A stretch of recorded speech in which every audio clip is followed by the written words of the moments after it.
লাল বাজারে গলির মোড়ে পান দোকানের খরিদ্দার, বাকের আলীরা দূরে মেয়ে নাম ছিল তার গুলবাহার। লাল বাজারে গলির মোড়ে পান দোকানের খরিদ্দার, বাকের আলীরা দূরে মেয়ে নাম ছিল তার গুলবাহার।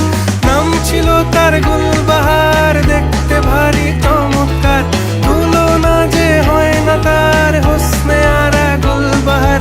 বাকের আলীরা দূরে মেয়ে নাম ছিল তার গুলবাহার।